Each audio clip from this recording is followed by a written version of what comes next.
Today, we're going to dive into the work of Viktor Frankl, a psychiatrist who lived through the absolute worst of humanity and came out with this profound, powerful message, a guide for how we can find meaning even when the world feels completely meaningless.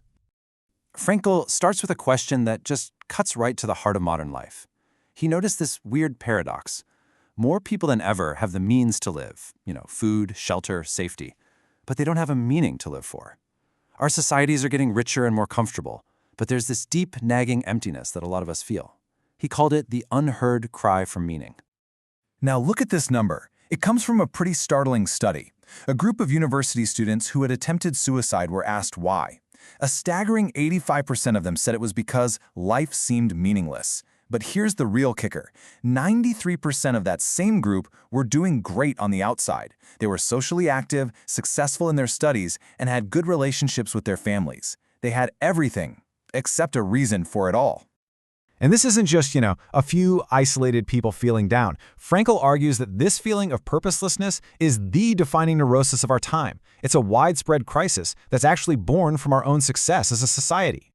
Think about it. For most of human history, the goal was simple, just survive. But now, in our modern, comfortable world, that struggle is, it's mostly over for a lot of us. Our basic needs are met, and in that quiet, when you're not constantly fighting to stay alive, this new, much deeper question pops up. Okay, survival for what?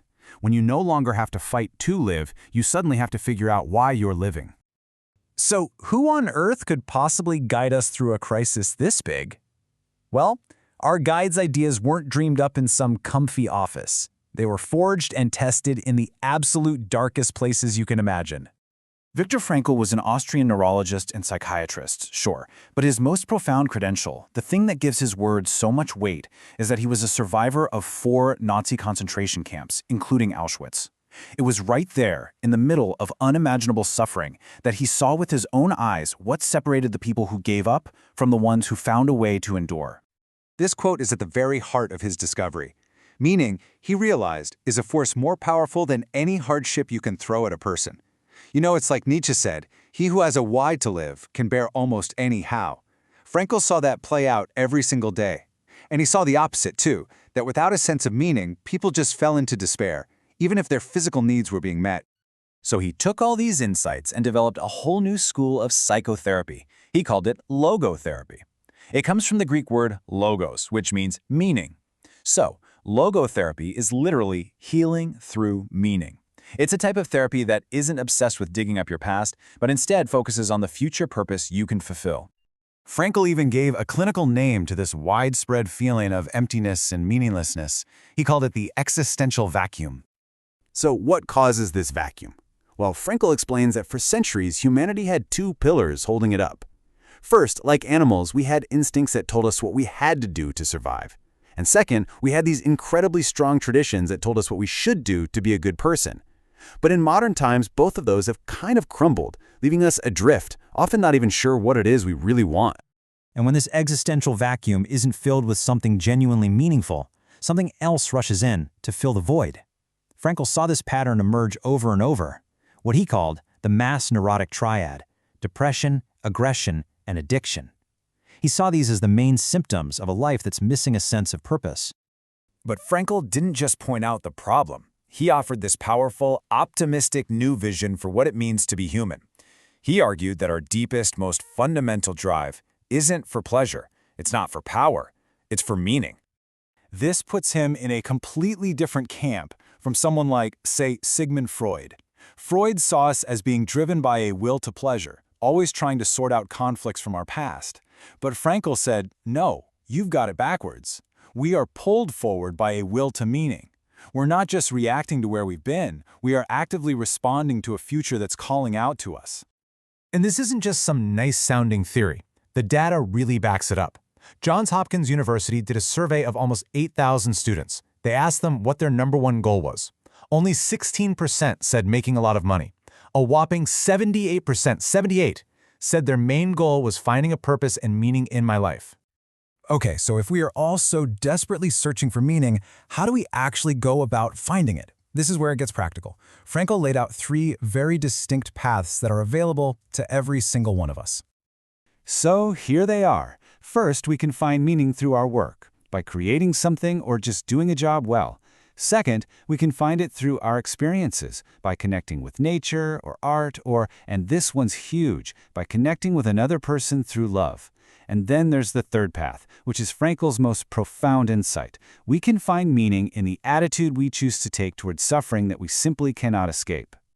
To get a feel for that first path, just listen to this. Frankl got a letter from a prisoner who wrote, "I have found true meaning in my existence, even here, in prison." It's incredible, right? It just goes to show that even when your physical freedom is completely gone, your freedom to create meaningful work, to help other people, to grow, that never leaves you. And this next story just beautifully illustrates the other two paths. A doctor from Denmark wrote to Frankl about taking care of his dying father, and he said that those last 3 months were the most blessed time in his and his wife's lives. He wasn't helpless in the face of death. He found this immense meaning by encountering his father through love and by choosing a courageous, caring attitude toward that unavoidable suffering. He literally turned a tragedy into a personal triumph. This brings us to the final, and honestly, the most empowering piece of Frankl's entire philosophy. It's the source of our ultimate, untouchable freedom. This quote says it all. Frankl realized that the last of the human freedoms is to choose one's attitude in any given set of circumstances. Think about that. Forces beyond your control can take everything from you, absolutely everything, except for one thing: your freedom to choose how you're going to respond to it. Frankl says we're basically living on two different planes at once. There's the axis of Homo sapiens, the successful person, which is measured by success versus failure. But then there's this other, deeper axis of Homo patiens, the suffering person, and that is measured by fulfillment versus despair. And here's the key. You can be a massive success by the world's standards and feel total despair. And you can face unimaginable suffering and achieve a profound sense of fulfillment. They're two completely different games. And this is the ultimate takeaway. The potential to find meaning in your life is unconditional. It doesn't depend on your health or your wealth or your circumstances. It is always there, always available, waiting to be discovered, right up until your very last breath. So in the end, Frankl's work doesn't give us the meaning of life. It does something much more powerful. It completely flips the question around. See, life is constantly asking us what its meaning is, and we answer, not with our words, but with our actions. So the final question isn't, what can I expect from life, but rather, what is life expecting from me, right here, right now?